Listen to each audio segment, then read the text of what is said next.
વચનામૃત પત્રાંક 592 મુંબઈ વૈશાખ સુદ 1951 સૌભાગભાઈ ઉપર આ પત્ર છે. આર્ય શ્રી સૌભાગ પ્રત્યે સાયલા કાગળ મળ્યો છે. શ્રી અંબાલાલ પ્રત્યે સુધારા સંબંધી વાતચીત કરવાનો અવસર તમને પ્રાપ્ત થાય તો કરશો. કૃપાલ દેવે સૌભાગભાઈને લખ્યું કે અંબાલાલભાઈને સુધારા સંબંધી કઈ વાત તમારાથી થાય તો કરજો. શ્રી અંબાલાલ પ્રત્યે સુધારા સંબંધી વાતચીત કરવાનો અવસર તમને પ્રાપ્ત થાય તો કરશો. હવે ઉપદેશ કે છે, જે દેહ પૂરી યુવાવસ્થામાં અને સંપૂર્ણ આરોગ્યતામાં દેખાતા છતાં પણ ક્ષણભંગુર છે, તે દેહમાં પ્રીતિ કરીને શું કરીએ?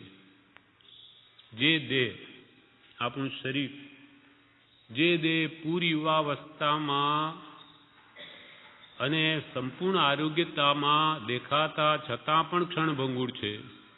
આપણું આ શરીર સંપૂર્ણ યુવાવસ્થા હોય, જુવાની હોય, ભર જુવાનીમાં, તેમજ સંપૂર્ણ આરોગ્યતા પણ હોય. નખમાં પણ રોગ ન હોય, માથું દુખવું કેવું હોય એનું પણ જેને ભાન ન હોય કે માથું વળી કેવું દુખે, કોઈ દિવસ એવો અનુભવ પણ ન થયો હોય, પૂર્ણ યુવાવસ્થા હોય, નવજવાન હોય, 25 વર્ષનો, છતાં પણ એ દેહ અકસ્માત છૂટી જાય છે. અનંગદેવની કથા પરિસરમાં આપણે આવેલી, તે આવો નવજુવાન બગીચામાં પોતાના પત્નીઓ સાથે બેઠો હતો. રાજા ત્યાં થઈને ગયો, એને જોયું કે આ કોણ છે દેવ જેવો. મંત્રીએ કહ્યું કે મહારાજ, આ તો આપણા શહેરમાંનો શેઠ પુત્ર છે. તો કહો, એટલો બધો પુણ્યશાળી? જાણે કોઈ દેવ ન હોય, દેવીઓ સાથે બેઠો હોય એવું લાગ્યું.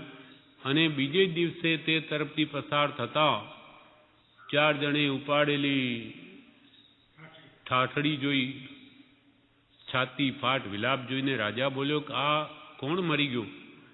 ત્યારે મંત્રીઓ કે મહારાજ, જે અનંગદેવ ગઈકાલે આપે જોયેલો બગીચામાં, એ હવે ગુજરી ગયો, દેહ છૂટી ગયો, મરી ગયો. શું વાત કરે! આવું આ સંસારનું સ્વરૂપ, આવો નવજુવાન, કાલે તો દેવતાએ ભોગ ભોગવતો, આજે એની મૃત્યુ થઈ ગયું. તેમ કૃપાલ કે જે દેહ પૂરી યુવાવસ્થામાં ને સંપૂર્ણ આરોગ્યતામાં દેખાતા છતાં પણ ક્ષણભંગુર છે, નાશવંત છે, તે દેહમાં પ્રીતિ કરીને શું કરીએ? આવા દેહમાં શું પ્રેમ કરવો? મારું મારું કરી અને એને પોષણ આપવામાં અનેક જાતના ઔષધો કે વસ્તુઓ ખાઈને એને આપણે પુષ્ટ કરવાની કોશિશ કરીએ, છતાં ક્યારે નાશ પામી જશે કાંઈ ભરોસો નથી. જગતના સર્વ પદાર્થ કરતાં જે પ્રત્યે સર્વોત્કૃષ્ટ પ્રીતિ છે, એવો આ દેહ, તે પણ દુઃખનો હેતુ છે. તો બીજા પદાર્થમાં સુખના હેતુની શું કલ્પના કરવી? સર્વથી વધારે પ્રીતિ કોના ઉપર છે? આ શરીર ઉપર. આ જો બીમાર થાય ને ઘરમાં પૈસા ન હોય તો વ્યાજે ઉધાર લાવીને પણ દવા કરાવીએ. નહીં કે ભાઈ દેહ હશે તો બધું થશે, જીવિત હશે તો જીવતા નર ભદ્ર પામે, પણ મરી જઈ તો શું, એના માટે ભલે ગમે તેટલે આપણે પૈસા ખર્ચ થાય, પણ આપણો દેહ રહે એના માટે આપણે પ્રયત્ન કરીએ છીએ. જગતના સર્વ પદાર્થ કરતાં જે પ્રત્યે સર્વોત્કૃષ્ટ પ્રીતિ છે, સૌથી વધારે પ્રેમ આપણા શરીર ઉપર છે. કુટુંબ પ્રત્યે નહીં, સ્ત્રી પુત્રાદિ પ્રત્યે નહીં, પહેલા પોતાના શરીર પ્રત્યે છે. એવો આ દેહ, તે પણ દુઃખનો હેતુ. એટલું બધું એને સવારથી ખવડાવીએ, નવડાવીએ, સુવડાવીએ, બધું જ કરીએ, છતાં એ દેહમાં રોગ આવે, એ જ દેહમાં વૃદ્ધાવસ્થાના દુઃખ ભોગવવા પડે. અને શોક ચિંતા વગેરે આ શરીરમાં જ છીએ ત્યાં શરીર ધારણ કર્યું એટલે કરવી પડે. અને ગમે એટલી એની સગવડ સાચવી હોય, પણ દેહ અને દુર્જન સ્વભાવ બરોબર. રીજે તો ચાટે અને ખીજે તો કાટે. દુર્જનને પય પાનમ ભુજંગાનમ કેવલી વિશ્વર્ધનમ, સાપને દૂધ પાવું એ ઝેર જ બને છે એનું, તેમાં દેહને ગમે એટલો પુષ્ટ કરો એ વધારે આપણને દુઃખી જ કરે. બહુ ખવડાવીએ તો તરત કે હવે મને સુવડાવો, હવે હું કામ નહીં કરું. એમ દુર્જનને પણ જેટલી બધી એની વધારે સગવડ આપીશું એટલો જે સામો થશે. દુર્જન અને દેહનો સ્વભાવ બરાબર છે. રીજે તો ચાટે, મોહ કરાવે, અને ખીજે તો કાટે, એટલે રોગ ઉત્પન્ન કરે. જેટલા સ્વાદ છે તેટલા કૃપાલ કે રોગ છે. ભોગે રોગ ભયમ. ખાણ મૂત્ર ને મળની રોગ જરાને નિવાસનું ધામ, કાયા એવી ગણીને માન તજીને કર સાર્થકામ. આ ખાણ સાની મળ અને મૂત્રની ખાણ છે, અને એમાં શું મોહે છે? જગતના સર્વ પદાર્થ કરતાં પણ જે પ્રત્યે સર્વોત્કૃષ્ટ પ્રીતિ છે એવો આ દેહ તે પણ દુઃખનો હેતુ છે. તો પછી બીજા પદાર્થમાં સુખના હેતુની શું કલ્પના કરવી? દૂધ અને પાણીની જેમ એકમેક રહેલો જે ઠેકાણે આ પૂતગલના શરીરના પ્રદેશો તે ઠેકાણે આત્માના પ્રદેશો રહેલા હોવા છતાં પણ એ જ દેહ આપણને દુઃખનું જ કારણ થાય છે. તો પછી પ્રત્યક્ષ જુદા એવા ધન, પરિગ્રહ, સ્ત્રી, પુત્રાદિ એને સુખના કારણ કેમ હોઈ શકે? એ તો સાવ જુદા છે. જગતના સર્વ પદાર્થ કરતા જે પ્રત્યે સર્વોત્કૃષ્ટ એટલે સૌથી વિશેષ પ્રીતિ છે, પ્રેમ છે એવો આ દેહ તે પણ દુઃખનો હેતુ છે. તો બીજા પદાર્થમાં સુખના હેતુની શું કલ્પના કરવી? બીજો પદાર્થ કોઈ કાળે તને સુખનું કારણ નહીં થાય. જે પુરુષો એ વસ્ત્ર જેમ શરીરથી જુદું છે એમ આત્માથી શરીર જુદું છે એમ દીઠું છે તે પુરુષો ધન્ય છે. જે પુરુષોએ આ આપણું કપડું પહેરેલું એ શરીરથી કેવું જુદું આપણને દેખાય, સાવ ભિન્ન, તેમ આત્માથી શરીર જુદું છે. તેમ આ શરીર મારા આત્માથી પણ જુદું છે એમ દીઠું છે, અનુભવ્યું છે તે પુરુષોને ધન્ય છે. એવી જેની દ્રઢ માન્યતા છે કે કપડું જેમ શરીરથી જુદું તેમ મારો આત્મા આ દેહથી જુદો જ છે. કૃપાલદેવે નડિયાદમાં એમ કહેલું કે આ કોટ ઉતારતા કહેલું, જેમાં કોટ ઉતારીને આપીએ છીએ તેમ અમે આ દેહ મૂકીને ચાલ્યા જવાના છે. આ દેહ અમારો નથી. કોટ ઉતારી એવી રીતે કોટ જેમ પર કપડું છે, પર છે, તેમાં દેહ પણ પર છે. પૂજ્યપાદ સ્વામીએ સમાધિ શતકમાં કહ્યું, જાડા વસ્ત્રે ન પોતાને જાડો જાણે વિવેકિકો, જાડો દેહ થતા તેમાં આત્મા જાડો ન માનવો. દેહ જાડો થાય તેથી કે આત્મા જાડો નહીં થાય. જાડા વસ્ત્રે ન પોતાને જાડો જાણે વિવેકિકો.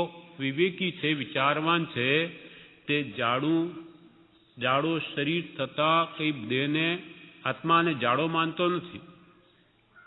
તેમ જીર્ણ દેહ થતા તેમાં આત્મા જીર્ણ ન માનવો. જીર્ણ વસ્ત્રે ન પોતાને જીર્ણ જાણે વિવેકિકો. જે વિવેકી છે કપડું જીર્ણ થઈ જાય તેથી કઈ મારો આત્મા જીર્ણ થઈ ગયો એમ માને નહીં.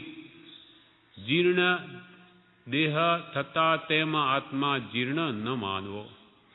જીર્ણ શરીર જીર્ણ થઈ જાય તેથી આત્મા જીર્ણ નહીં થાય. આત્મા તો જેવો છે તેવો જ રહે છે. આત્મા વૃદ્ધ થતો નથી, બાળક થતો નથી કે યુવાન થતો નથી.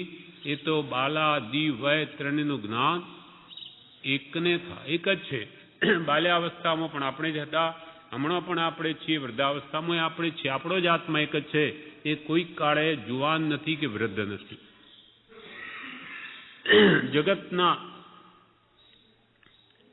જે પુરુષોએ વસ્ત્ર જેમ શરીરથી જુદું છે તેમ આત્માથી શરીર જુદું છે એમ દીઠું છે તે પુરુષોને ધન્ય છે. કેમ કે અનાદિકાળથી આ જ ભૂલ રહી ગઈ છે પોતે આત્મ સ્વરૂપે છે એનું ભાન થતું નથી, એ જ મોટામાં મોટી ભૂલ રહી ગઈ છે. એ જો આ ભાવમાં નીકળે તો આ ભાવમાં આપણું મોટામાં મોટું કામ થઈ ગયું. અને એ ભૂલ જેની નીકળી એવા મહાત્મા પુરુષોને ધન્ય છે. એમ આત્માથી શરીર જુદું છે, એમ દીઠું છે તે પુરુષો ધન્ય છે, એનું જીવન ધન્ય છે. બીજાની વસ્તુ પોતાથી ગ્રહણ થઈ હોય તે જ્યારે મનાય કે બીજાની છે ત્યારે તે આપી દેવાનું જ કાર્ય મહાત્મા પુરુષો કરે છે. જ્યારથી આપણને જણાય કે આ વસ્તુ મારી નથી બીજાની છે, તો જે વિચારવાન છે અથવા મહાત્મા પુરુષો છે કે ભાઈ એ લઈ જાઓ, તમારી નથી તમારી છે, લઈ જાઓ. એક વ્યક્તિ ચાદર ઓઢીને સૂતો હતો, બીજા આવીને કહ્યું કે આ ચાદર તો મારી છે. તો કે ના મારી છે, ના મારી છે. શું નિશાન શું? તો કે જો આ નામ લખેલું છે ખૂણા ઉપર. જોયું કે હા એ તમારી છે. હવે ચાદર તમારી, પણ હું જરા સૂતો છું એટલે હમણાં મારી પાસે રહેવા દો, હું ઉઠીશ ત્યારે આપી દઈશ. હવે એને થઈ ગયું કે આ ચાદર મારી નહીં, ભલે પહેલા ઓળીને સૂતો તો એમ સૂતો છે, પણ હવે આ ચાદર મારી નહીં. માન્યતામાં એ દ્રઢ થઈ ગયું. ધર્મશાળામાં રહીએ છે, ભલે ને આશ્રમમાં 2 મહિના 4 મહિના 12 મહિના કે આખી જિંદગી રહીએ, પણ આ મકાન મારું નથી. ધર્મશાળામાં કંઈ ખાડા પડી જાય તો પડ્યા હશે, મારે શું, આ કેમ મારી છે. અને ઘરમાં એ ખીટી ઠોકવી હોય તો વિચાર કરે કે આ ખાડો પડી જશે તો બગડી જશે, કેમ કે આ ઘર મારું છે. એમ ધર્મશાળાની જેમ રહેવા કહ્યું, મમત્વ ભાવ કાઢી નાખ્યો હોય તો કોઈ ફિકર છે નહીં. એટલે મહાત્મા પુરુષોને આ શરીર મારું નથી એટલે એને સડે પડે કે નાશ પામે એનું કોઈ દુઃખ નથી, કંઈ ખેદ નથી. બીજાની વસ્તુ પોતાથી ગ્રહણ થઈ હોય તે જ્યારે એમ જણા કે બીજાની છે, આ દેહ છે તે પૂતગલનો છે, મારો નથી, એમ જણાય ત્યારે તે આપી દેવાનું જ કાર્ય મહાત્મા પુરુષો કરે છે. તો શું આ દેહ આપી દેવો, એને મારી નાખવો? એમ નહીં, જીવને એમાંથી કાઢી નાખવો. અહીંયા કહેવાનો આશય કે દેહમાં રહેલો મમત્વ ભાવ મારાપણું કાઢી નાખવું. એટલે પ્રભુશ્રી કે જીવતા મારી નાખવા છે, નાક કાપી નાખવાનું છે, લપડાક મારવાની છે, જીવતા મારી નાખવા છે. એટલે શું કે આ તમારે દેહમાં રહેલું મારાપણું આ તમારે કઢાવી નાખવું છે. કેમ કે આ દેહ તમારો નથી, એ માન્યતા જ અનંત કાળથી રજડાવે છે. એ કાઢી નાખો તો આ જન્મ મરણથી છૂટી જશો. કેમ કે બીજાની વસ્તુ પોતાથી ગ્રહણ થઈ હોય તે જ્યારે એમ જણાય કે બીજાની છે ત્યારે તે આપી દેવાનું જ કાર્ય મહાત્મા પુરુષો કરે છે. દુષ્મ કાળ છે એમાં સંશય નથી. ભયંકર વર્તમાન હુંડા અવસર્પણી દુષ્મ કાળ એટલે દુઃખે કરીને જેમાં ધર્મની પ્રાપ્તિ થાય એવો આ કાળ છે. તો દુષ્મ કાળ છે એમાં સંશય નથી. તથારૂપ પરમ જ્ઞાની આપ્ત પુરુષનો પ્રાય વિરહ છે. તથારૂપ એટલે કે જેને આ દેહ શરીરથી આત્માથી જુદો છે એવું જેને ભાન છે, એવું જેને દીઠું છે એવા પુરુષો. તથારૂપ પરમ જ્ઞાની આપ્ત પુરુષનો પ્રાય વિરહ છે. મોટા ભાગે એવા આત્મજ્ઞાની પુરુષોનો વિરહ છે આ કાળમાં. વિરલા જીવો સમ્યક દ્રષ્ટિપણું પામે એવી કાળ સ્થિતિ થઈ ગઈ છે. વિરલા જીવો કોક જીવ આત્મજ્ઞાન અથવા સમ્યક દ્રષ્ટિપણું પામે એવી કાળ સ્થિતિ થઈ ગઈ છે જ્યાં સહજ સિદ્ધ આત્મ ચારિત્ર દશા વર્તે છે. એવું કેવળ જ્ઞાન પામવું કઠણ છે, એમાં સંશય નથી. સમ્યક દ્રષ્ટિપણું પામવું પણ આ કાળમાં કઠણ થઈ પડ્યું. તો પછી સહજ સિદ્ધ આત્મચારિત્ર દશા એટલે કે સ્વભાવથી સિદ્ધ દશા જેની છે એવી કેવળ જ્ઞાનમય દશા પામવી તો કઠણ હોય જ, એમાં શું શંકાને સ્થાન છે. સમકિત પામવું પણ જે કાળમાં દુર્લભ થઈ પડ્યું તો કેવળનાન તો કેટલું દુર્લભ છે. વિરલા જીવો સમ્યક દ્રષ્ટિપણું પામે એવી કાળ સ્થિતિ થઈ ગઈ છે જ્યાં સહજ સિદ્ધ આત્મ ચારિત્ર દશા વર્તે છે એવું કેવળ જ્ઞાન પામવું કઠણ છે. એમાં સંશય નથી, એમાં કોઈ શંકાને સ્થાન નથી. કૃપાલદેવ પોતાની વર્તમાન દશા કહે છે, પ્રવૃત્તિ વિરામ પામતી નથી, વિરક્તપણું ઘણું વર્તે છે. ઉદયાધીન પ્રવૃત્તિ બળવાન છે, જેમ જેમ તે હડસેલીએ તેમ વધે, ન ઘટે કે રંચરે. પ્રવૃત્તિ વિરામ પામતી નથી પણ વિરક્તપણું ઘણું વર્તે છે. વિરક્તપણું પર પરિણતિ શું હટાહટીસી, અંતર સમરસ ઘટાઘટીસી. અંતરમાં સમતાના રસના ઘૂંટડા ભરે છે અને બહારથી આ પરપરિણતિ કેમ હટે એવો ભાવ જેને સદા રહે છે, છતાં પણ પ્રવૃત્તિ વિરામ પામતી નથી અને વિરક્તપણું ઘણું વર્તે છે. વનને વિશે અથવા એકાંતને વિશે સહજ સ્વરૂપને અનુભવતો એવો આત્મા નિર્વિષય કેવળ પ્રવર્તે એમ કરવામાં સર્વિચ્છા રોકાણી છે. છેલ્લી લીટી આ પત્રમાં કૃપાલદેવ કહે છે, વનને વિશે વનમાં કે એકાંતમાં સહજ સ્વરૂપે અમારો આત્મા સહજ સ્વરૂપને અનુભવે એવો આત્મા નિર્વિષય કેવળ પ્રવર્તે. પાંચે ઇન્દ્રિયોથી રહિત એકાંત સ્થાનમાં કે વનમાં સહજ સ્વરૂપને જ અનુભવતો વર્તે એવી જ અમારી ઈચ્છા છે અને એ ઈચ્છામાં જ સર્વ પ્રવૃત્તિ રોકાણી છે. એટલે એ ઈચ્છાઓ ક્યારે ફળીભૂત થાય એ જ અમારો પ્રયત્ન છે. બાકી જે કંઈ પણ પ્રવૃત્તિ કરીએ છીએ એ તો ઉદયાધીન છે, કરવા યોગ્ય નથી જ આરંભ પરિગ્રહની. વનને વિશે અથવા એકાંતને વિશે સહજ સ્વરૂપને અનુભવતો એવો આત્મા નિર્વિષય કેવળ પ્રવર્તે એમ કરવામાં સર્વિચ્છા રોકાણી છે. આ પ્રમાણે આ પત્ર 592 પૂરો થયો. વિવેચન બધાના નથી, ના નથી, 98 સુધી નથી. હવે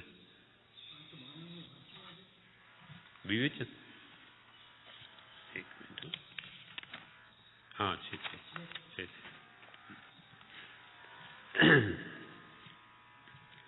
સૌભાગભાઈએ પૂછાવ્યું હશે, સૌભાગભાઈએ વિવેચન, સૌભાગભાઈએ પૂછાવ્યું હશે કે અંબાલાલને કે સુધાર સંબંધી જણાવવું. એટલે સૌભાગભાઈએ કૃપાલને પૂછાવ્યું હશે કે હું સુધાર સંબંધી કંઈ જણાવું અંબાલાલને. હા, ત્યારે કૃપાલદેવે કહ્યું કે હા, તમારે અંબાલાલને વાત કરવી હોય તો કરશો. મરણ વખતે સૌભાગભાઈને વાત જણાવી હતી પણ અંબાલાલ મોડા આવ્યા, તેથી સૌભાગભાઈએ વાત ન કરી અને કહ્યું કે હવે મને વખત નથી. એટલે આ 51ની વાત છે. એમનો સૌભાગભાઈનો દેહ તો 53માં છૂટ્યો, પણ તે વખત 2 વર્ષના ગાળામાં અંબાલાલભાઈને મળવાનું નહીં થયું હોય. હવે અંત વખતે સૌભાગભાઈનો દેહ છૂટવાનો સમય તો ત્યારે અંબાલાલભાઈ ગયા, ત્યારે સૌભાગભાઈ કે હવે મોડું થયું, તું મોડો આવ્યો, હવે કહેવાનો વખત નથી. હા, ના, આ વાત બી આવે છે. હા, કહ્યું તો કે હવે સમય નથી, કે હા કહેવું છે પણ હવે સમય નથી, મોડો આવ્યો, મોડું થઈ ગયું. અને છેલ્લે સુધી એમણે કહ્યું ને 2 મિનિટ પહેલા સુધી તો કે કેવળ જ્ઞાન થશે તો કહીશ. તો કે એમને કેમ ખબર પડે? તો કે થશે તો કહીશ. એટલે કેટલી ઊંચી ભૂમિકા સુધી પોતાના આત્માને લઈ ગયા છે. પણ આ બધી કોના યોગ બળે? પરમ કૃપાળુ દેવના વચન યોગ બળે કે એના સમાગમે આ સ્થિતિ થઈ છે. એટલે બધી કૃપા કૃપાળદેવની છે. હવે આગળ કે છે, દેહનું સ્વરૂપ જેણે જાણ્યું છે તેને વૈરાગ્ય એવો રહે છે. દેહનું સ્વરૂપ જેણે જાણ્યું છે તેને વૈરાગ્ય રહે એવો છે.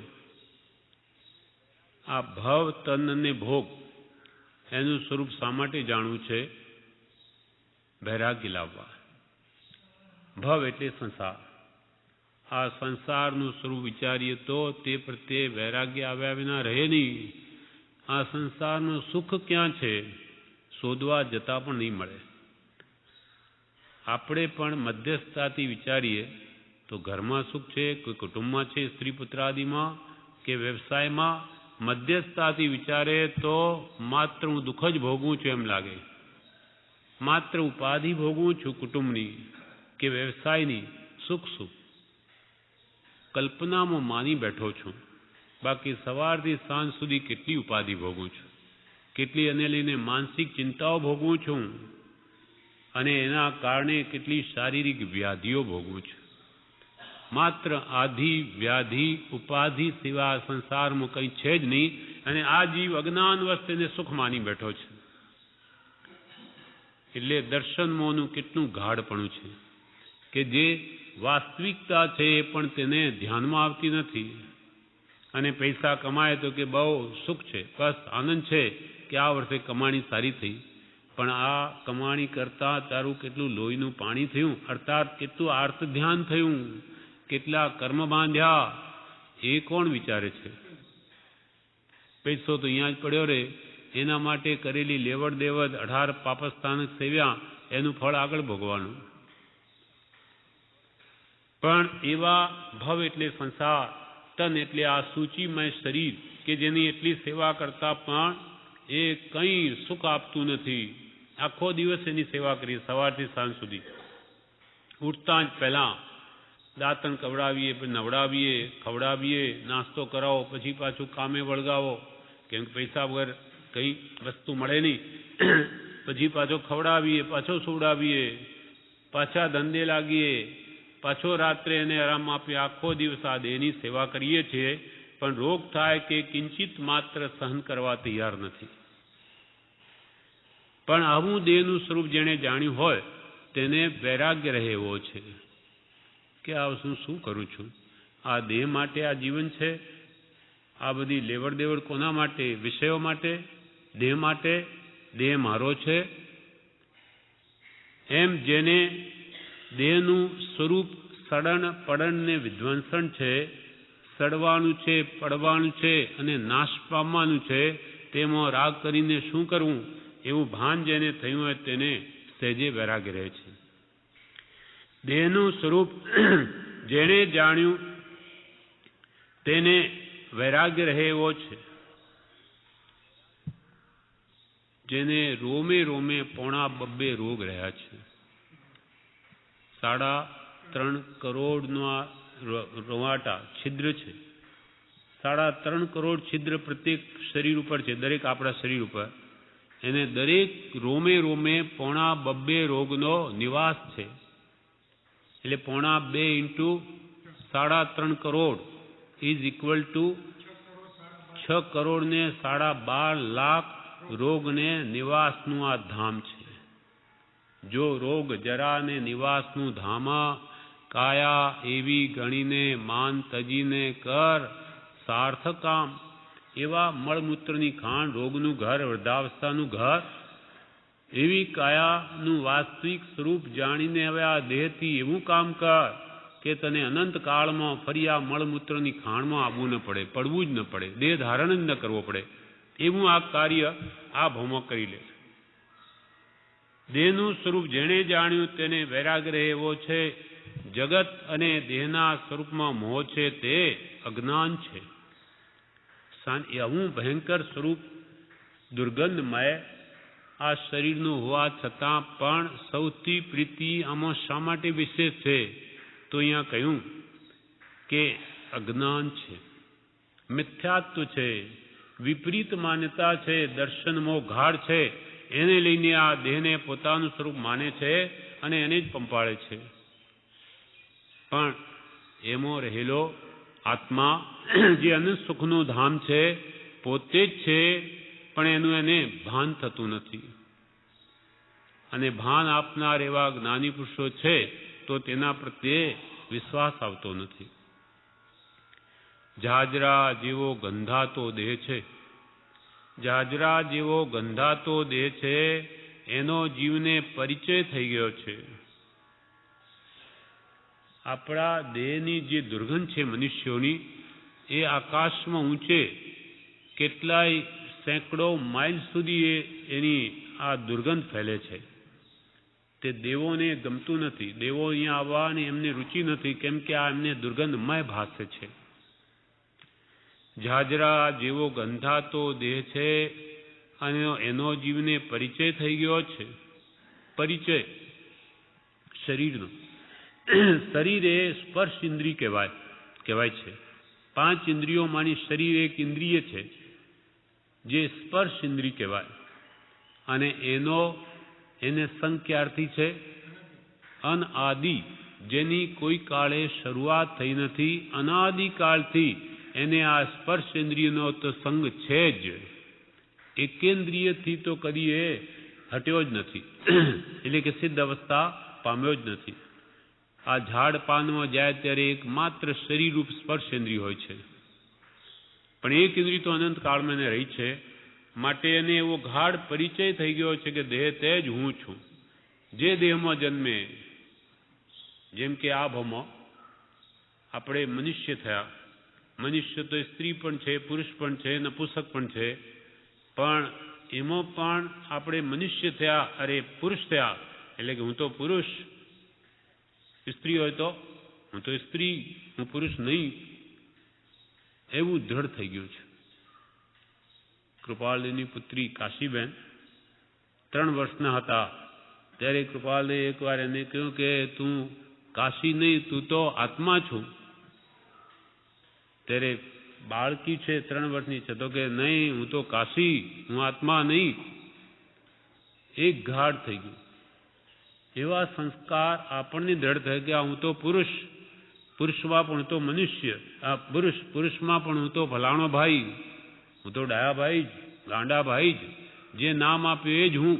હાથીભાઈ કે ઘોડાભાઈ જે કહો એ જ હું. અને તેમાં વળી હું તો ફલાણા ગામનો, અમે તો મેવાડના, અમે મહારાષ્ટ્રના, અમે તો ઝાલાવાડી કે કાઠિયાવાડી, અમે તો સૌરાષ્ટ્રના. એનો પાછો અહંકાર જુદો. તુલસી કે એક ભંગીઓ, તેને પૂછ્યું કે કોણ? તો કે હું ભંગીઓ, પણ હું તો વટામણનો ભંગીઓ. એટલે એનું એને અભિમાન. એમ જે પર્યાય એટલે અવસ્થા ધારણ કરે તેનું એને અહંભાવ થાય, અહંકાર થાય છે, અને તે રૂપ જ પોતાને માને છે. જ્યારે જ્ઞાની કે પ્રભુ કે પ્રભુ તું આત્મા છું, તું સ્ત્રી નથી, પુરુષે નથી, નપુંસક નથી, હાથી ઘોડા દેવ કે નારકી કાંઈ જ નથી. તું શુદ્ધ બુદ્ધ ચેતન ઘન સ્વયં જ્યોતિ સુખધામ મય અજર અમર અવિનાશી એવો તું આત્મા છું. એમ જ્ઞાની પુરુષના બોધે એવા સ્વીકારી લે તો બધા દુઃખ મટી જાય. અને પાછો અજર અમર, આ જરાવસ્થા વૃદ્ધાવસ્થાના દુઃખ પણ તને નથી. એ કર્મનું સ્વરૂપ. મરણ આવે એ પણ તને નહીં.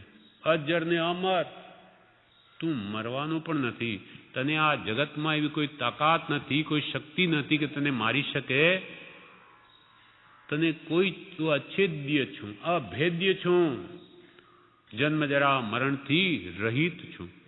એવો ભાવ જે જ્ઞાનીઓ આપણને સમજાવ્યો એ દ્રઢ થઈ જાય તો મરણનો ભય પણ નહીં રહે. મરણને પણ જીતી લીધું એવું થઈ જાય. અને એવા જીવો સમાધિ મરણ કરી શકે. નહીં તો મૃત્યુ વખતે હું મરી જાઉં છું, આ બધું મારું છૂટી જાય છે, એ હું ને મારા પણ ત્યાં રહ્યું તો સમાધિ મરણ નહીં થાય. પણ હું નહીં ને મારું નહીં, હું દેહાદિ સ્વરૂપ નથી, અને દેહ સ્ત્રી પુત્રાદિ મારા નથી. એ ભાવ જો દ્રઢ થઈ ગયો ને શુદ્ધ ચૈતન્ય સ્વરૂપ અવિનાશી એવો હું આત્મા છું, એમ આત્મભાવના કરતા રાગ દ્વેષનો ક્ષય થાય તો જરૂર મુક્તિ મળી શકે. કાળે કરીને પણ અહમ ભાવ મમત્વ ભાવ મૂકે તો દેહમાં જો મારાપણાનો ભાવ રહ્યો તો ફરી નવા દેહ ધારણ કરવા પડશે. પરપદાર્થોમાં મારાપણું રહ્યું તો એ પરપદાર્થો ફરી ગ્રહણ કરવા પડશે. જ્યાં જ્યાં આસક્તિ ત્યાં ત્યાં જન્મ છે. જાજરા જેવો ગંધાતો દેહ એનો જીવને પરિચય થઈ ગયો છે, તેથી એને મોહ થાય છે. તે વિપરીતપણું છે.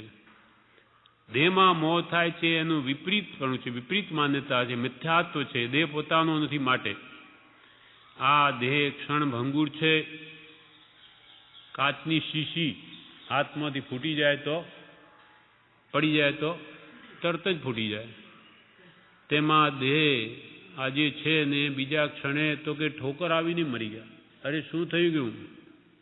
કે ઠોકર જ આવેલી, કોણ જાણે શું થયું કે તો ચાલ્યા ગયા. અને આયુષ્ય બળવાન હોય તો ચોથે માળથી પડીને બચી જાય છે. આયુષ્ય ઉપર છે. તેમ પણ દેહ ક્ષણ ભંગુર છે. નિશ્ચિતપણું કાંઈ નથી કે કેટલા કાળ સુધી ટકશે. એટલે બાળક હો કે યુવાન હો કે વૃદ્ધ હો, કોઈને એમ ભરોસો રાખવો નહીં કે આપણે તો જો બાલ્યાવસ્થાથી જુવાન છીએ, હજુ 50 વર્ષ આપણે ક્યાં જ આવે એવું નથી. કાંઈ કહેવાય નહીં. બીજી ક્ષણે તમે આ હોશો કે અહીંયા નહીં, કાંઈ ભરોસો નથી. માટે કૃપાલદેવે કહ્યું, રે આત્મ તારો શીઘ્ર એને ઓળખો. શીઘ્ર એને ઓળખો. રે આત્મ તારો શીઘ્ર એને ઓળખો. સર્વાત્મમાં સમદ્રષ્ટિ દ્યો આ વચનને હૃદયે લખો. સર્વાત્મમાં સમદ્રષ્ટિ દ્યો આ વચનને હૃદયે લખો. સર્વાત્મમાં સમદ્રષ્ટિ દ્યો આ વચનને હૃદયે લખો. માટે શીઘ્રપણે તમારા આત્માને ઓળખો. એ જ તારું સ્વરૂપ છે. એ સિવાય આ જગતમાં તારું કાંઈ જ નથી. શરીરે નથી તો પરપદાર્થ તારા ક્યાંથી હોય? માટે મિથ્યા મારાપણાની માન્યતા મૂકી દે. તું તો એક આત્મા છું અને તું ભગવાન જેવો છું. તું પાછો ઓછો નથી. તારું મહાત્મ્ય, તારી શક્તિઓ તો અનંત છે. અનંત જ્ઞાન, અનંત દર્શન, અનંત સુખ, અનંત વીર્ય સ્વાયનો સ્વામી છું તું. એટલે ફિકર કરવા જેવું નથી. ચામડા અડકાવું નથી તો કોણ છું? તું તો દિવ્ય દ્રષ્ટા છું, દેવનો પણ દેવ છું. તને ક્યાં ફિકર છે? પણ એ વાત સમજાય, શ્રદ્ધાનમાં આવે તો લાભ થાય, તો સુખ ઉપજે. આ દેહ ક્ષણ ભંગુર છે. પાણીના પરપોટાની જેમ ફૂટી જાય એવો આ દેહ છે.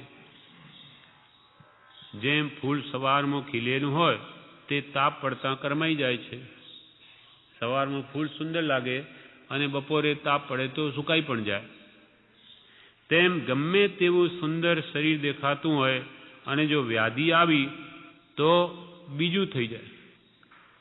વ્યાધિ રોગ આવ્યો તો બીજું થઈ જાય, કરમાઈ જાય. ઉલટી અને ઝાડા થતા હોય તો પાસે ઊભું ન રહેવાય એવું થઈ જાય.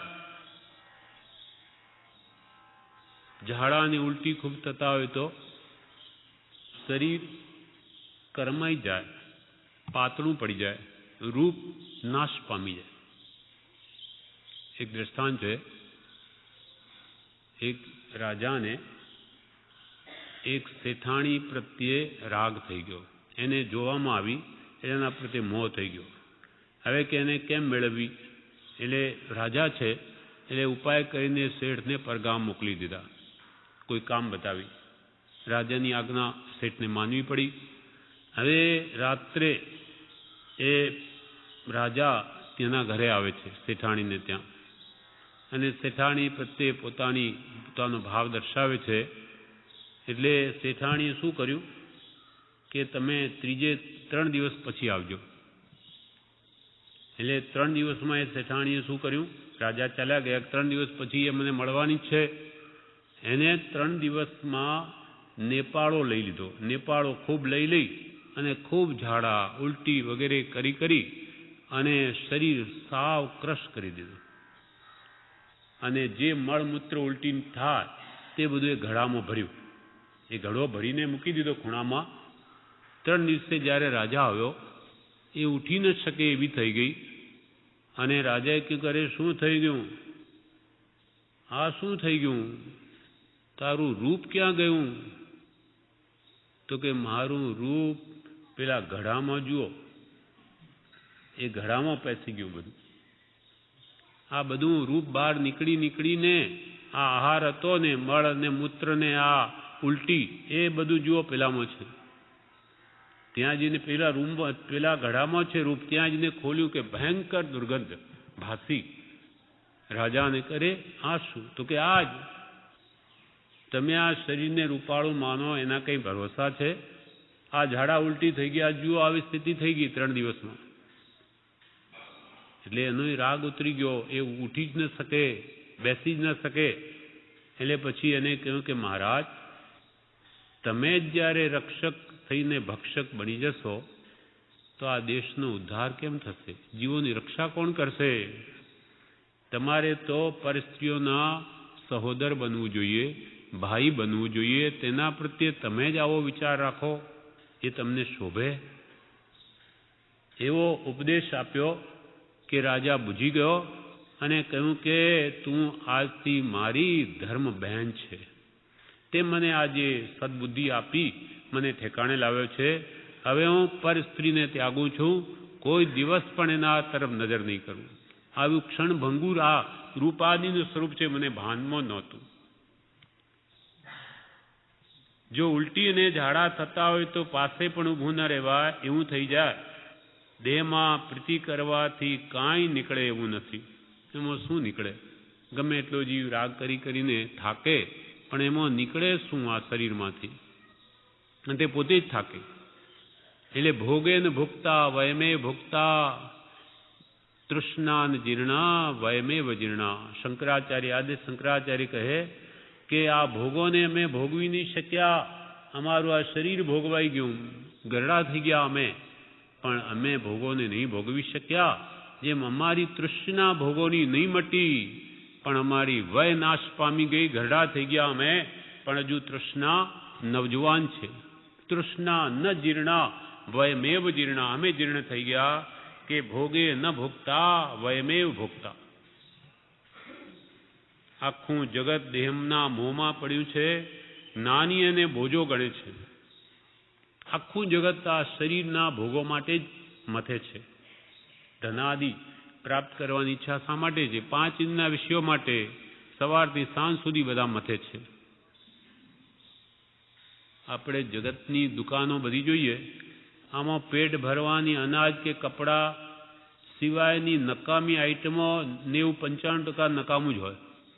શૃંગાર કે આડીઅવળી જેની જરૂર પણ ન હોય જીવને, પરિગ્રહ વધારવામાં એવું જ હોય. પણ આખું જગત દેહમાં કે આવા પરિગ્રહના રાગમાં જ પડ્યું છે. આખું જગત દેહના મોહમાં પડ્યું છે, નાની અને બોજો ગણે છે. નાની પુરુષો તો આ શરીરને બોજો ગણે કે આ દેહ રહિત દશા ક્યારે પ્રાપ્ત થશે, દેહાતીત દશા. વેઠિયાને માથે બોજો મૂક્યો હોય તેમ નાનીને આ શરીર લાગે છે.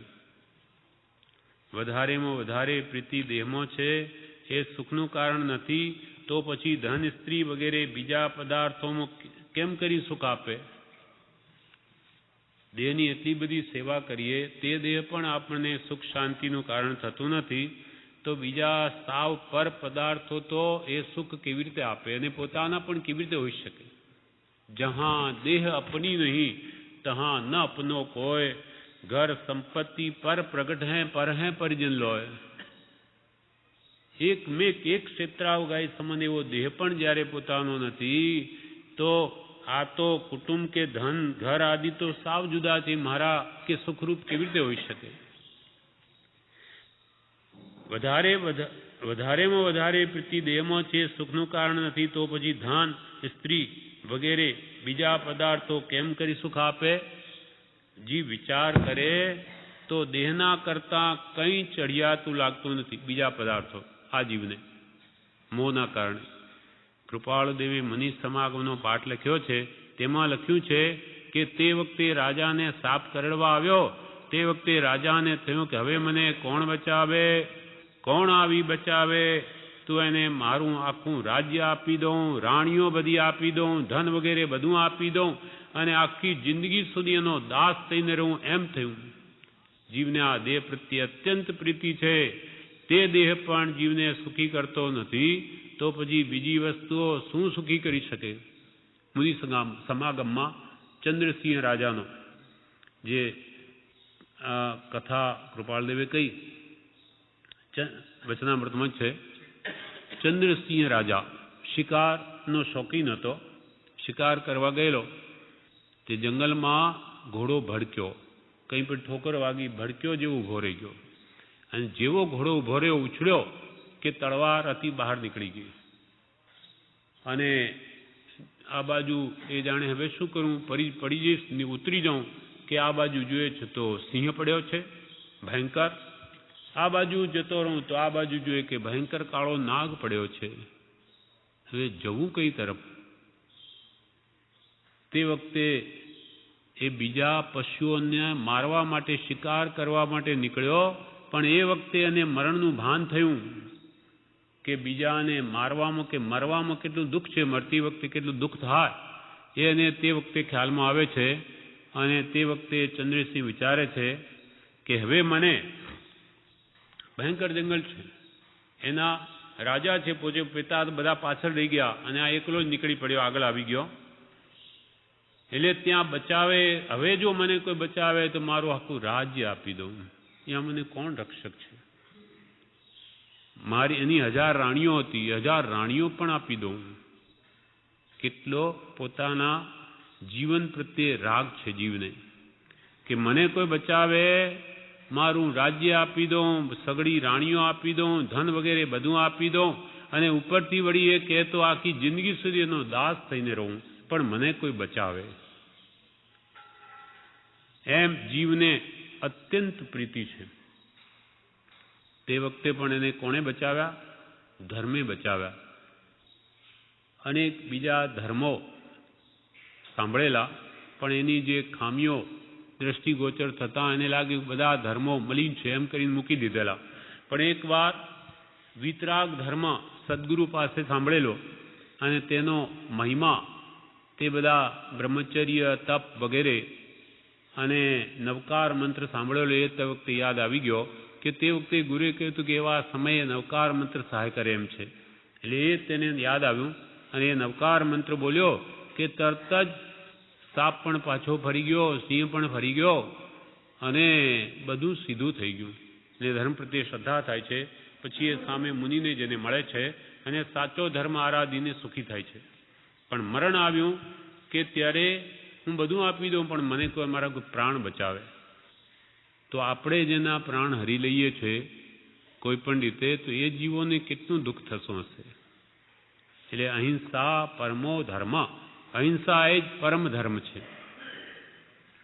દેહ પ્રત્યે જેવો વસ્ત્રનો સંબંધ છે એવો આત્મા પ્રત્યે જેને દેહનો સંબંધ યથાર્થ રીતે દીઠો છે એ જ સમ્યક દ્રષ્ટિ જીવો છે. સમ્યક જ્ઞાન કોને કહેવાય તે કૃપાળદેવે મૂળ માર્ગમાં કહ્યું છે. સમ્યક દ્રષ્ટિ જીવોને એવું થાય કે દેહથી જેમ વસ્ત્રનો સંબંધ જુદો, તેમ આ આત્માથી મારો દેહ પણ જુદો છે.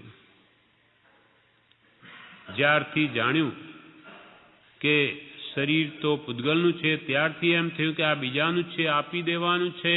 એમ જ થાય. મહાત્માને ચોરીનો ભાવ હોતો નથી કે પારકી વસ્તુ આપણે રાખી લઈએ. જ્યારથી સમજાય કે આ પારકી વસ્તુ છે તો એને આપી દેવાનું જ મહાત્માઓ માને છે. જ્યારથી સમજાય કે શરીર એ મારું સ્વરૂપ નથી તો એ મનાઈ ગયું, બસ શરીર એ મારું નથી, એટલે પર વસ્તુ છે, પૂતગલનું છે, મારું નથી, મારો તો એક આત્મા છે એમ દ્રઢ થઈ ગયું છે. એટલે એના પ્રત્યેનો રાગ ઘટી ગયો છે. હવે સમ્યક જ્ઞાન કોને કહેવાય, સમ્યક દ્રષ્ટિ જીવોનું, તે કહે છે કૃપાળદેવ મૂળ માર્ગમાં કહ્યું છે. જે દેહાદિથી ભિન્ન આત્મા રે, છે દેહાદિથી ભિન્ન આત્મા રે, ઉપયોગી સદા અવિનાશ મૂળ માર્ગ સાંભળો જીનનો રે. એમાં જાણે એમાં જાણે સદગુરુ ઉપદેશથી રે કયું જ્ઞાન તેનું નામ ખાસ મૂળ માર્ગ સાંભળો જીનનો રે. છે દેહાદિથી ભિન્ન આત્મા. મારો આત્મા દેહ આદિથી ભિન્ન, આ દેહથી જ નહીં, જગતમાં રહેલા બધા જડ પદાર્થોથી જ ભિન્ન એવું નહીં, પણ બધા ચેતન પદાર્થથી પણ ભિન્ન. બીજાના આત્માનું અસ્તિત્વ ને મારા આત્માનું અસ્તિત્વ જુદું. જાતિપેક્ષાએ બધા આત્માઓ એક, પણ અસ્તિત્વની અપેક્ષાએ તો બધા જુદા. મારું અસ્તિત્વ જુદું, બીજાના આત્માનું અસ્તિત્વ જુદું, પણ છે દેહાદિથી ભિન્ન આત્મા. આ જ મુખ્ય દ્રઢ કરવાનું છે. અનાદિકાળમાં આપણે બધું જાણ્યું, પણ મારો આત્મા દેહથી ભિન્ન છે અથવા પર પદાર્થ મારા નથી, એ દ્રઢ નથી થયું. હું ને મારાપણું ગયું નથી, માટે સંસાર રજડીએ છીએ. છે દેહાદિથી ભિન્ન આત્મા રે, એ ઉપયોગી લક્ષણ વાળો છે. જ્ઞાન દર્શન એનો ઉપયોગ છે, એનો જ્ઞાન ઉપયોગ એ જ પોતે છે. આત્મા સિવાય જ્ઞાન બીજા કોઈ પદાર્થમાં નથી. ઉપયોગી છે લક્ષણ જેનું જ્ઞાન ઉપયોગ દર્શન ઉપયોગ, જાણવું ને દેખવું, એ આત્મામાં જ છે. અને સદા અવિનાશ, એ આત્માનો ત્રણેય કાળનો નાશ નથી. એમ જાણે સદગુરુ ઉપદેશથી મને ખબર નથી, પણ સદગુરુ ભગવંતે એમ જાણ્યું છે કે આત્મા ઉપયોગ લક્ષણ વાળો ને સદા અવિનાશી છે, દેહથી ભિન્ન છે. એમ જાણે સદગુરુ ઉપદેશથી રે કયું જ્ઞાન તેનું નામ ખાસ. ખાસ મૂળભૂત જ્ઞાન આ છે. બધું જાણે પણ આ જો ન જાણે પોતાના આત્માને, તો જ્ઞાની કે બધું તારું જાણેલું ફોક. આ પહેલા એકડો છે, પહેલા હોવો જોઈએ, પછી બીજા જ્ઞાન મીંડા સમાન છે. પણ એકડો જ ન હોય ને ઘણું બધું જ્ઞાન હોય તો કે બધા એકડા વગરના મીંડા, શું કામના? એમ જાણે સદગુરુ ઉપદેશથી રે કયું જ્ઞાન તેનું નામ ખાસ. એમ જો થયું તો પછી ફરી દેહ પ્રાપ્ત થા એવું ઈચ્છે જ નહીં. એવું જો આત્માનું શ્રદ્ધાન થયું હોય કે હું આત્મા છું, તો એ જીવ ફરી દેહ ધારણ થાય એવું ઈચ્છે જ નહીં. એમ જો થયું તો પછી ફરી દેહ પ્રાપ્ત થાય એવું ઈચ્છે જ નહીં. જ્યારથી જાણ્યું કે આ તો પૂતગલનું છે, જ્યારથી જાણ્યું કે આ શરીર તો પૂતગલનું છે, ત્યારથી જ એમ થયું કે આ બીજાનું જ છે, આપી દેવાનું છે, એમ જ થાય. મહાત્માને ચોરીનો ભાવ હોતો નથી કે પારકી વસ્તુ આપણે રાખી લઈએ. બીજી ગમે તેવી અનુકૂળતા હોય પણ સત્સંગ નથી, એ મોટું દુઃખ છે. કૃપાલદેવ પોતા વિશે કહે છે, બીજું બધું સુખ છે પણ સત્સંગ નથી, એ મોટું દુઃખ છે.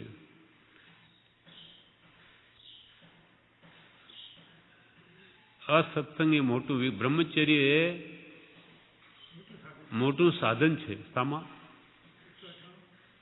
બ્રહ્મચર્ય મોટું સાધન છે યોગ્યતા માટે.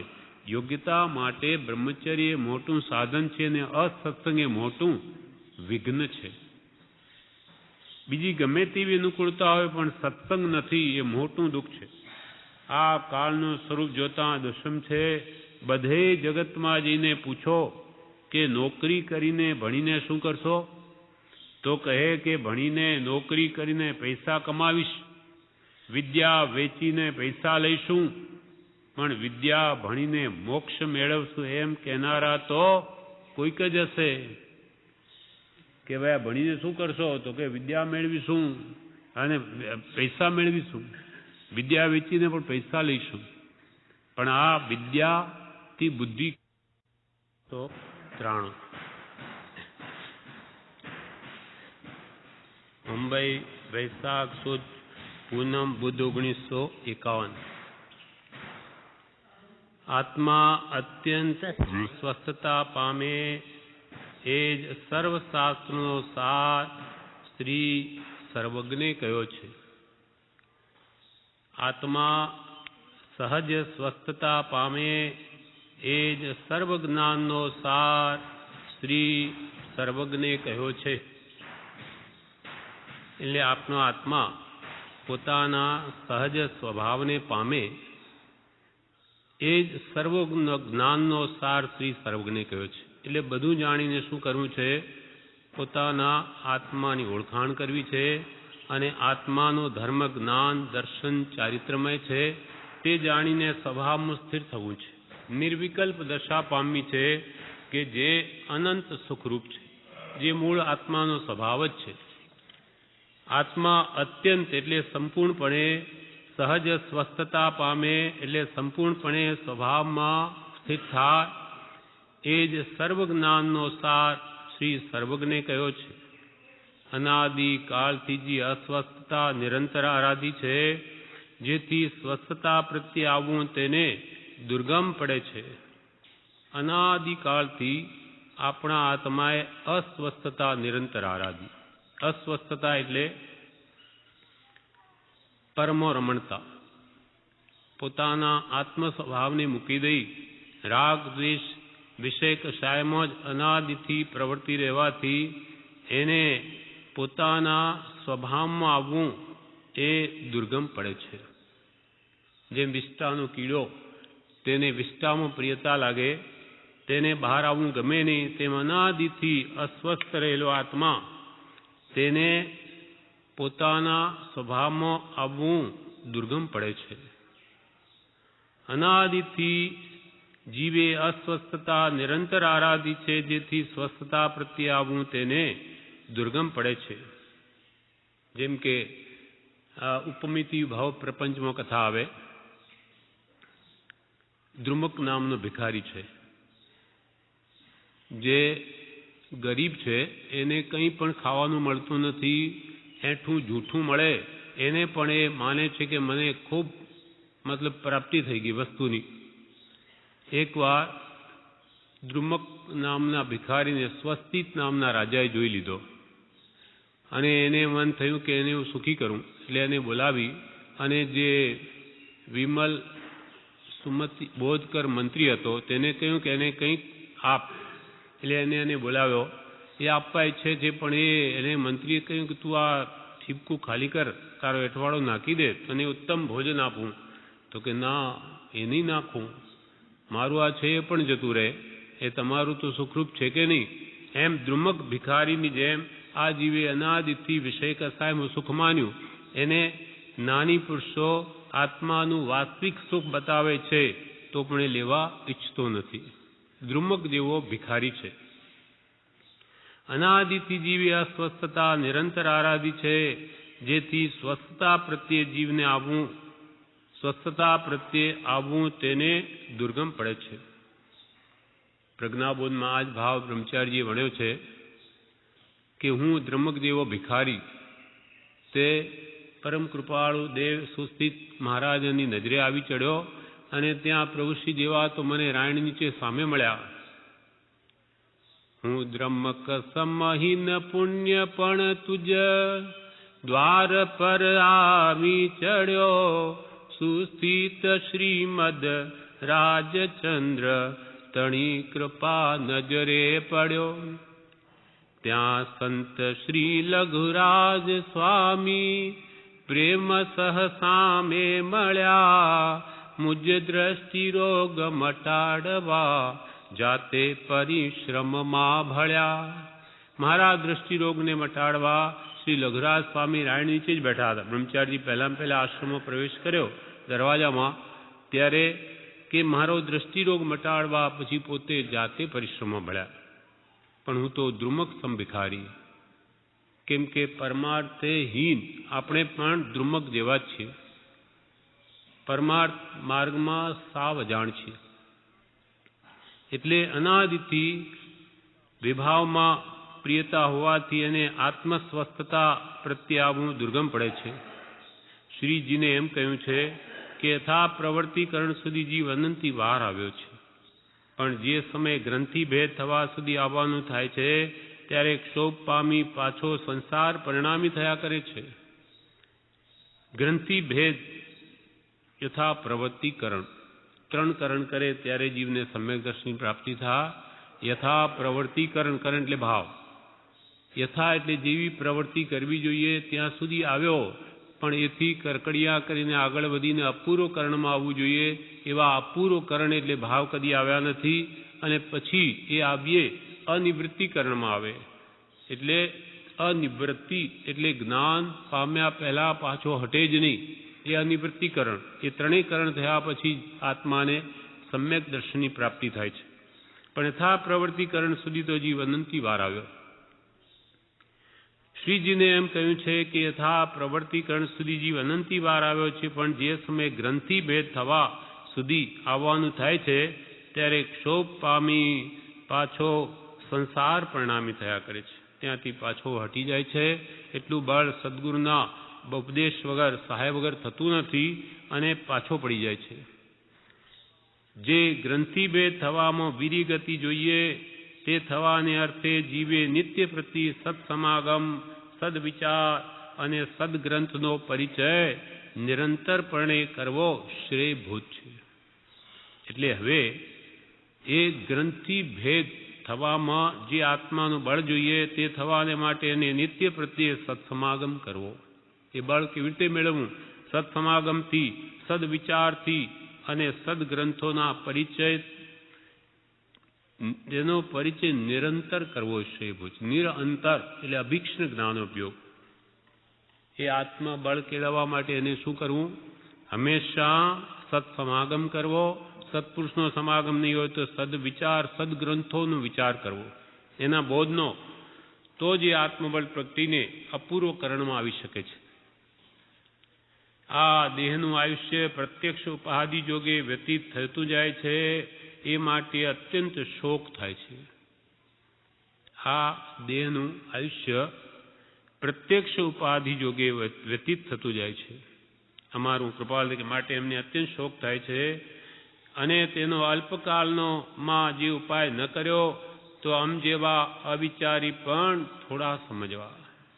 અલ્પકાળમાં આવી ઉપાધિથી અમે નિવૃત્ત ન થયા તો અમારા જેવા પણ અવિચારી થોડા સમજવા.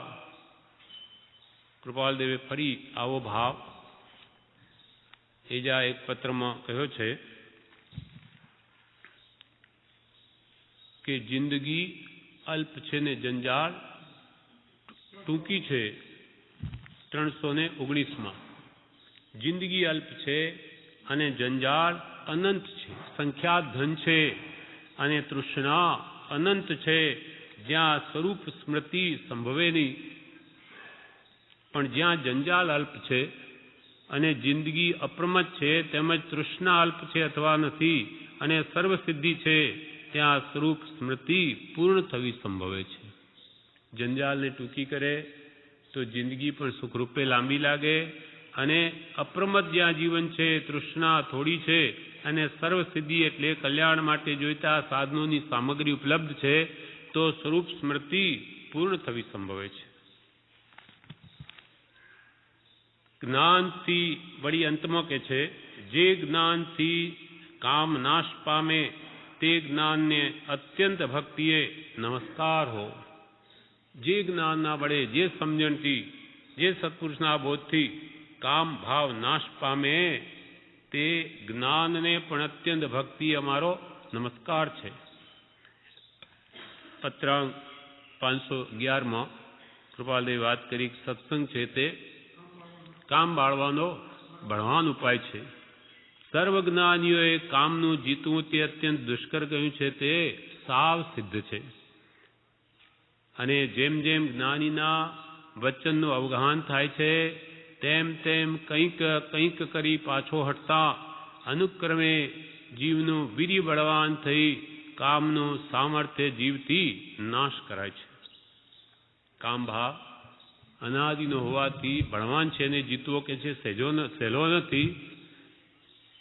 પણ જેમ જેમ જ્ઞાની પુરુષના વચનનું વિશેષ અવગાહન થાય તો એ સમજણ વધતી જતા કામથી પાછો હટતા અનુક્રમે જીવનું બળ સામર્થ્ય વધી જઈને કામને પણ દૂર કરી શકાય છે.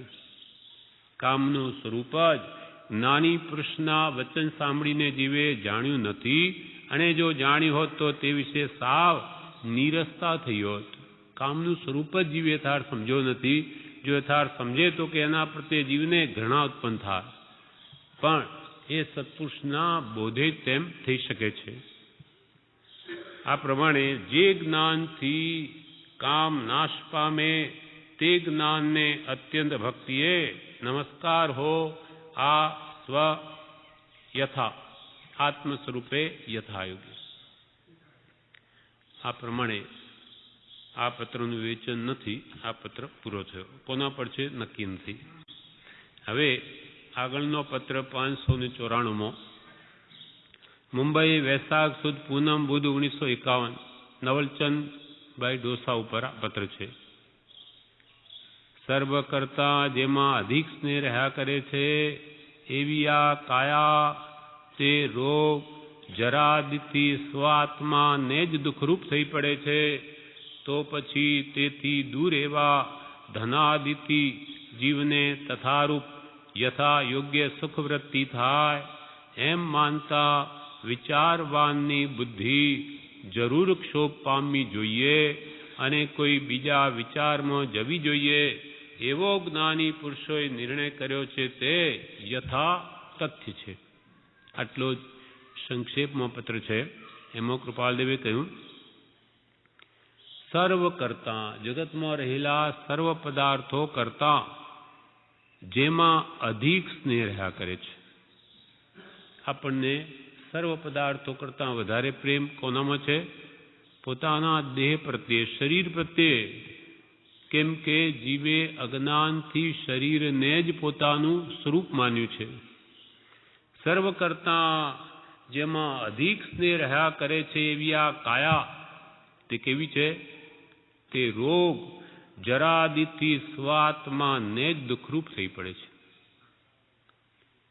જન્મ જરા અને મૃત્યુ મુખ્ય દુઃખના હેતુ અથવા આ ખાણ મૂત્રને મળની રોગ જરાને નિવાસનું ધામ.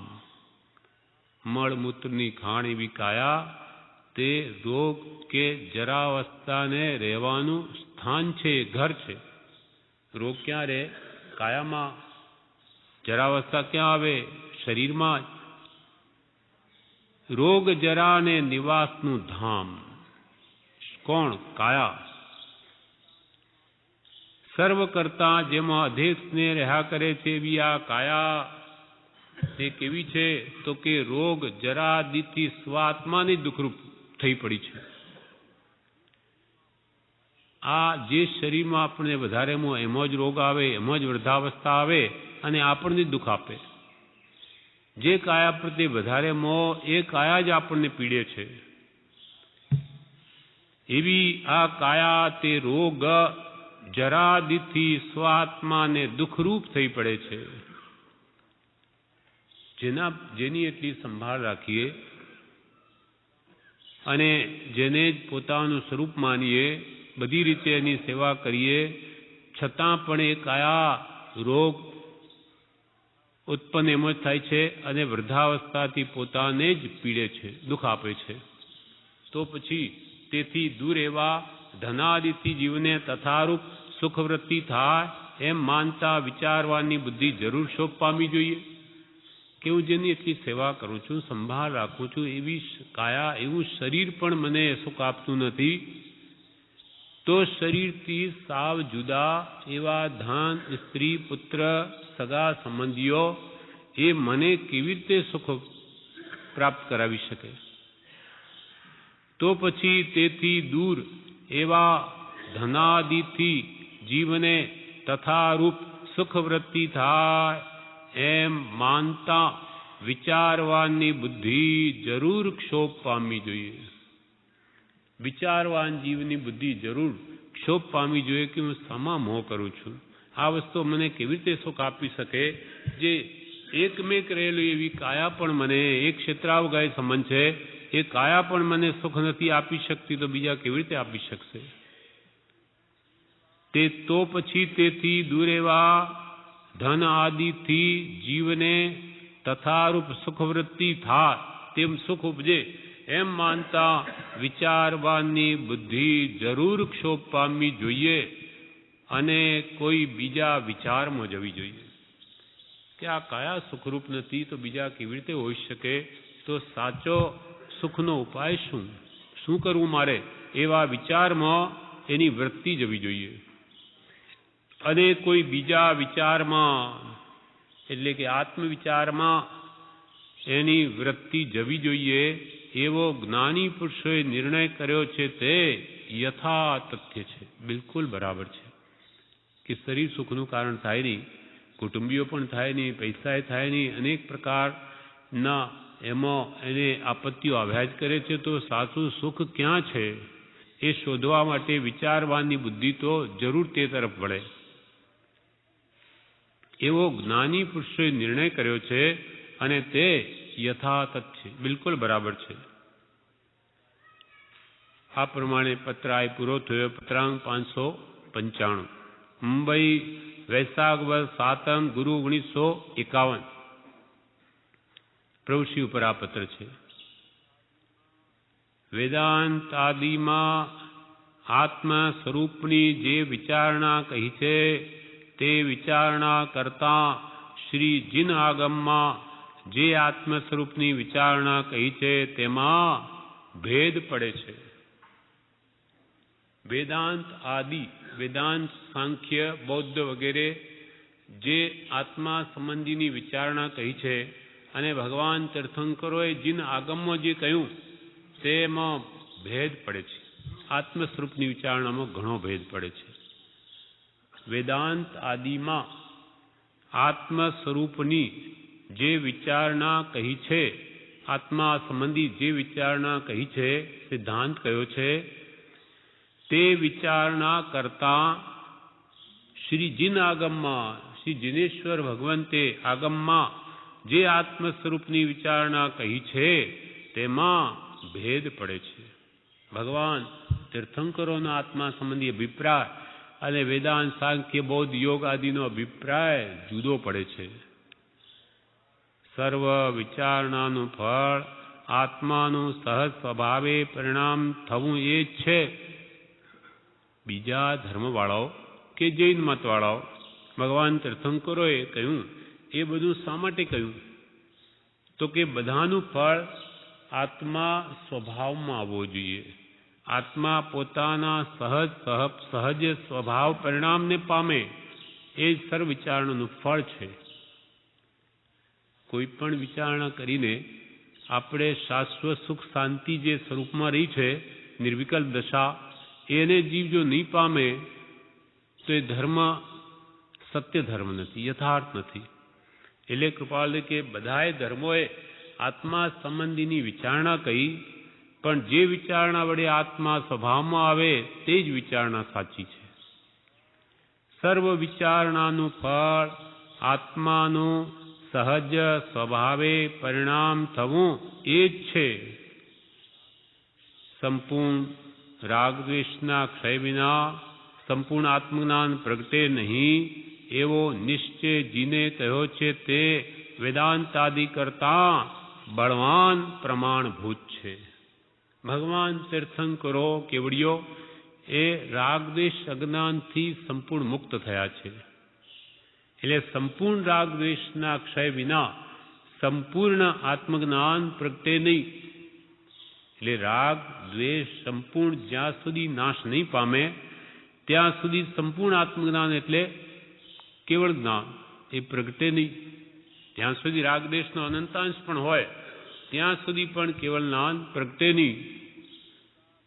એટલે કૃપાલ કે સંપૂર્ણ રાગ દ્વેષના ક્ષય વિના સંપૂર્ણ આત્મજ્ઞાન પ્રગટે નહીં એવો નિશ્ચય જીને કહ્યો છે. જીનેશ્વર ભગવંતોએ અનુભવથી એમ કહ્યું છે કે રાગ દ્વેષ સંપૂર્ણ નહીં જાય ત્યાં સુધી કેવળ જ્ઞાન થાય નહીં. તે નિશ્ચય નિર્ણય વિતરાગનો તે વેદાંતાદિ કરતા બળવાન પ્રમાણભૂત છે. વેદાંતાદિ કરતા જીનેશ્વર ભગવંતોએ જે નિર્ણય આપ્યો તે ઘણો જ બળવાન છે ને પ્રમાણભૂત છે કે ભાઈ સંપૂર્ણ રાગ દ્વેષનો નાશ નહીં થાય તમારું ત્યાં સુધી મુક્તિ નથી, કેવળ જ્ઞાન નથી. એ જીનેશ્વર ભગવંતે કહ્યું છે. તે સર્વથી બળવાન વ્યાખ્યા છે. એના વિશે બીજા પત્રમાં હરિ કૃપાલદેવે જણાવ્યું છે. પત્રાંક 513 કહ્યું 13મો જણાવ્યું 13માં કે વેદાંત અને જીન સિદ્ધાંતમાં એ બેમાં કેટલાક પ્રકારે ભેદ છે. વેદાંત એક બ્રહ્મ સ્વરૂપે સર્વસ્થિતિ કહે છે. વેદાંત તો એક બ્રહ્મ સ્વરૂપે એટલે કે આત્મા એક જ છે. એક બ્રહ્મ સ્વરૂપે સર્વસ્થિતિ કહે છે. જીનાગમમાં તેથી બીજો પ્રકાર કયો છે. જીનાગમમાં એમ નથી કહ્યું કે આખા વિશ્વમાં એક જ આત્મા છે અને તેના બધા અંશ છે. જીનાગરમાં તેથી બીજો પ્રકાર કયો છે. સમયસાર વાંચતા પણ કેટલાક જીવોને એક બ્રહ્મની માન્યતારૂપ સિદ્ધાંત થઈ જાય છે. સમયસાર જે વાંચે એને પણ કેવું માન્યતા થઈ જાય કે એ અહમ બ્રહ્માસ્મિ અથવા બધું જે કંઈ છે તે બ્રહ્મ આત્મા જ છે, એ સિવાય બધું કાંઈ જ નથી. નિશ્ચયભાસી થઈ જાય છે, નિશ્ચયાભાસી. સમયસાર વાંચતા પણ કેટલાક જીવોને એક બ્રહ્મની માન્યતારૂપ સિદ્ધાંત થઈ જાય છે. સિદ્ધાંતનો વિચાર ઘણા સત્સંગથી તથા વૈરાગ્ય અને ઉપશમનું બળ વિશેષપણે વધ્યા પછી કર્તવ્ય છે. સિદ્ધાંત સંબંધીનો વિચાર તે પણ ઘણા સત્સંગથી ઘણો વૈરાગ્ય ઉપશમનું બળ વિશેષ વધ્યા પછી જ તે સિદ્ધાંત વિચારવાને યોગ્ય બને છે. આત્મા નિત્ય છે કે કર્તા છે, ભોગતા છે, એનો ખરો વિચાર તો વૈરાગ્ય ઉપશમ ઘણો વધે, ઘણા કાળના બોધે જેમ છે તેમ સમજાય છે. સિદ્ધાંતનો વિચાર ઘણા સત્સંગથી તથા વૈરાગ્ય અને ઉપશમનું બળ વિશેષપણે વધ્યા પછી કર્તવ્ય છે. જો એમ નથી કરવામાં આવતું તો જીવ બીજા પ્રકારમાં ચડી જઈ વૈરાગ્ય અને ઉપશમથી હીન થાય છે.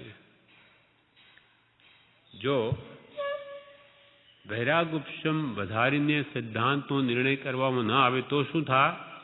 તો કે જીવ બીજા પ્રકારમાં ચડી જઈ શુષ્ક અધ્યાત્મી બની જઈ અને વૈરાગ્ય અને ઉપશમથી હીન થઈ જાય છે. માત્ર એક બ્રહ્મ સ્વરૂપ વિચારમાં અડચણ નથી અથવા અનેક આત્મા વિચારવામાં અડચણ નથી.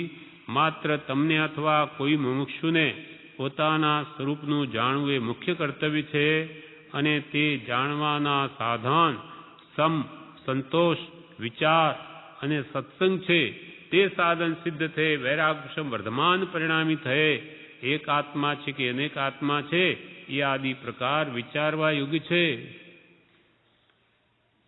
કૃપાલજી કહે છે કે એક બ્રહ્મ સ્વરૂપ આ પોતાનું જ છે, એમાં કોઈ બાદ નથી, પણ એ સ્વરૂપને વિચારવામાં કોઈ અડચણ નથી. અને એક આત્મા છે કે અનેક આત્મા છે એ પણ વિચારવામાં કોઈ અડચણ નથી. પણ એનો ખરો વિચાર જીવને ક્યારે પ્રગટે? તો કે જ્યારે આત્મામાં શમ કષાયનું શમન થાય, સંતોષ ભાવ આવે, સદવિચાર ઉત્પન્ન થાય અને સત્સંગનો જોગ હોય ત્યારે જ એને ખરો વૈરાગ્યને ઉપશમ આવે છે. આ સંતોષ, વિચાર અને સત્સંગ વડે અને વૈરાગ ઉપશમ જ્યારે વર્ધમાન થાય ત્યારે જ એક આત્મા છે આ જગતમાં કે અનેક આત્મા છે તેનો યથાર્થ વિચાર તે કરી શકે છે, તેના પહેલા નહીં. કેમ કે એની બુદ્ધિ વિપર્યાસ ભાવને પામેલી છે, એટલે એ તત્વને વિચારવા માટે યોગ્ય નથી.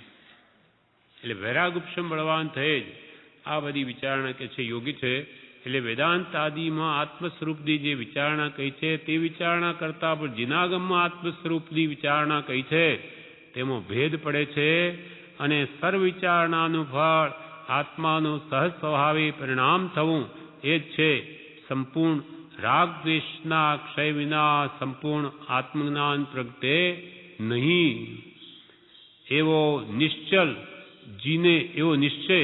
જીને કયો છે તે વેદાંતાદિ કરતા બળવાન પ્રમાણભૂત છે. માટે સિદ્ધાંત તો જીનેશ્વરોનો જ એ આત્માનુભવથી લોકને જોઈને જે નિર્ણય કર્યો છે તે સંપૂર્ણ સત્ય છે. એટલે સિદ્ધાંતો ભગવાન તીર્થંકરોનો જ માનો, બીજાનો નહીં. એટલે કેમ કે બધા વેદાંતાથી બધા કરતા એમની વ્યાખ્યા સંપૂર્ણ છે અને બળવાન પ્રમાણભૂત છે. આ પ્રમાણે પત્રાંક 595 પૂરો થયો. હવે પત્રાંક 596. આનામાં નામ નથી કોના પર છે. મુંબઈ વૈશાખવદ 7 ગુરુ 1951 પડી કે છે સર્વ કરતા વીતરાગના વચનને સંપૂર્ણ પ્રતીતિનું સ્થાન કહેવું ઘટે છે. સર્વ કરતા એટલે સર્વ ધર્મો કરતા વીતરાગના વચનને સંપૂર્ણ પ્રતીતિનું સ્થાન કહેવું ઘટે છે. કેમ કે જ્યાં રાગાદિ દોષનો સંપૂર્ણ ક્ષય હોય ત્યાં સંપૂર્ણ જ્ઞાન સ્વભાવ પ્રગટવા યોગ્ય નિયમ ઘટે છે. સર્વ ધર્મો કરતા વિતરાગ ભગવંતોએ જે તત્વનું સ્વરૂપ નિર્ણિત કર્યું કે આ જગતમાં આત્મા છે, તેમ પૂતગલ પણ છે, ધર્માસ્તિકા આકાશ અને કાળ એ 6 દ્રવ્યો પણ છે, કે જીવ અજીવ આશ્રવ સંબર બંધ મોક્ષ નિર્જરા પાપ પુણ્ય વગેરે બધું છે, કે 6 પદની વ્યાખ્યા કહી. આ પ્રથમ પદ આત્મા છે, તે નિત્ય છે, કર્તા છે, ભોક્તા છે, મોક્ષ છે, મોક્ષનો ઉપાય છે વગેરે જે તત્વ નિર્ણિત કર્યું તે સંપૂર્ણ પ્રતીતિનું સ્થાન ઘટે છે. એના પણ સંપૂર્ણ વિશ્વાસ કરવા લાયક છે.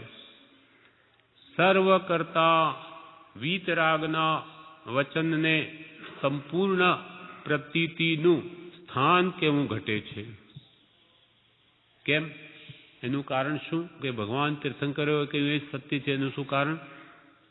કેમ કે જ્યાં રાગાદિ દોષનો સંપૂર્ણ ક્ષય હોય ત્યાં સંપૂર્ણ જ્ઞાન સ્વભાવ પ્રગટવા યોગ્ય નિયમ ઘટે છે. કેમ કે જ્યાં રાગ દ્વેષ અજ્ઞાનનું સંપૂર્ણ નાશ હોવાપણું છે, કેમ કે જ્યાં રાગાદિ દોષનો સંપૂર્ણ ક્ષય હોય ત્યાં સંપૂર્ણ જ્ઞાન સ્વભાવ પ્રગટવા યોગ્ય નિયમ ઘટે છે. એમના સંપૂર્ણ રાગ દ્વેષ નાશ પામી ગયા માટે એમનું કહેલું સંપૂર્ણ સત્ય છે. નહીં તો કોઈ રાગ દ્વેષ એટલે કે કશાય ભાવો હોય એટલે ક્રોધ માન માયા લોભના કારણે કંઈ પણ જૂઠું બોલી દે, વિપરીત કહી દે. પણ એવા કશાય ભાવો જેમાં હતા નહીં તો ભગવાન કેમ જૂઠું કહે? અથવા કે ભાઈ જૂઠું કહેવું નથી પણ અજ્ઞાનવશ કહેવાઈ જાય તો એમનામાં તો અજ્ઞાનનો પણ અંશ નથી. માટે જે કંઈ પણ સત્ય સ્વરૂપ કેવળ જ્ઞાનથી ત્રણેય લોકનું જોયું તેવું જ કહ્યું છે. એટલે ભગવાનના ઉપદેશમાં કોઈ કાળે પણ મિથ્યા એક અંશ માત્ર પણ હોય નહીં. કેમ કે જ્યાં રાગાદિ દોષનો સંપૂર્ણ ક્ષય હોય ત્યાં સંપૂર્ણ જ્ઞાન સ્વભાવ પ્રગટવા યોગ્ય નિયમ ઘટે છે. શ્રી જીનને સર્વ કરતા ઉત્કૃષ્ટ વીતરાગતા સંભવે છે. શ્રી જીનેશ્વર ભગવંતને તો સર્વ કરતા ઉત્કૃષ્ટ વીતરાગતા સંભવે છે. કેમ કે મોહનીય કર્મનો સંપૂર્ણ ક્ષય થઈ ગયો એટલે સંપૂર્ણ વીતરાગ સ્વભાવ કેવડીને કે તીર્થંકરોને પ્રગટ છે. શ્રી જીનને સર્વ કરતા ઉત્કૃષ્ટ વિતરાગતા સંભવે છે. પ્રત્યક્ષ તેમના વચનનું પ્રમાણ છે. માટે એમને આખા લોકનું સ્વરૂપ જોઈને જેમ છે તેમ યથાયોગી કહ્યું. માટે એમને સંપૂર્ણ વિતરાગતા સંભવે. ક્યાંય રાગદ્વેષની વાત પોતામાં છે એવું ભાસતું નથી. જે કોઈ પુરુષને જેટલી અંશે વિતરાગતા સંભવે છે તેટલી અંશે તે પુરુષનું વાક્ય માન્યતા યોગ્ય છે. જે પુરુષમાં જેટલા અંશે વિતરાગતા હોય તેટલા જ અંશે તે પુરુષની વાત માન્ય હોય છે. જ્યારે કેવડી તો સંપૂર્ણ વિતરાગ છે તો એમની વાત સંપૂર્ણપણે માન્ય છે. જેટલા અંશે જેના આવરણ ખસ્યા ચોથે ગુણસ્થાન કે પાંચમે છઠ્ઠે કે જે ભૂમિકામાં હોય તેટલા અંશે તેની વાત માન્ય છે. તેટલા અંશે તેની વાત માન્ય છે, માન્ય કરવા યોગ્ય છે. જે કોઈ પુરુષને જેટલે અંશે વિતરાગતા સંભવે છે તેટલે અંશે તે પુરુષનું વાક્ય માન્યતા યોગ્ય છે. સાંખ્યાદિ દર્શને બંધ મોક્ષની જે વ્યાખ્યા ઉપદેશી છે તેથી બળવાન પ્રમાણ સિદ્ધ વ્યાખ્યા શ્રી જીન વિતરાગે કહી છે એમ જાણું છું. સાંખ્ય દર્શન, બૌદ્ધ દર્શન, વેદાંત દર્શન, નાસ્તિક દર્શન વગેરે, યોગ દર્શન, પાતંજલિ વગેરે જેણે આત્મા સંબંધની વ્યાખ્યા કહી છે કે બંધ મોક્ષની વ્યવસ્થા કહી છે કે કર્મનો બંધ કેવી રીતે થાય, એને કર્મોને કેવી રીતે છોડવા, સાંખ્યાદિ દર્શને બંધ મોક્ષની જે વ્યાખ્યા ઉપદેશી છે તેથી બળવાન પ્રમાણ સિદ્ધ વ્યાખ્યા, તેથી ઘણી જ બળવાન, જેને સંપૂર્ણપણે તીર્થંકરોએ ઉપદેશ કર્યો એટલે જેથી બળવાન પ્રમાણ સિદ્ધ વ્યાખ્યા આત્મા સંબંધીની કે બંધ મોક્ષ સંબંધીની તે શ્રી જીન વિતરાગે કહી છે એમ જાણું છું. કૃપાલ કે સંપૂર્ણ તત્વનું યથાર્થ સ્વરૂપ તો શ્રી જીનેશ્વર ભગવંતો જ કહી શક્યા છે. તેવી વ્યાખ્યા આ જગતમાં કોઈ કરી નથી. માટે જ કહ્યું કે વીતરાગ સમો દેવો ન ભૂતો ન ભવિષ્યતિ. વીતરાગ સમાન દેવ ત્રણેય કાળમાં કોઈ થયો નથી, છે નહીં અને થશે પણ નહીં. સંપૂર્ણ જે નિસ્વાર્થી પુરુષો એ જે પદાર્થનું વાસ્તવિક સ્વરૂપ કહી શકે એવો જગતમાં કોઈ નથી. માટે સાંખ્યાદિ દર્શને બંધ મોક્ષની જે વ્યાખ્યા ઉપદેશી છે તેથી બળવાન પ્રમાણ સિદ્ધ વ્યાખ્યા, જે પ્રમાણથી પણ સિદ્ધ થઈ શકે એવી વ્યાખ્યા શ્રી જીન વિતરાગે કહી છે એમ જાણું છું. આ પ્રમાણે પત્રાંક 596 પૂરો થયો.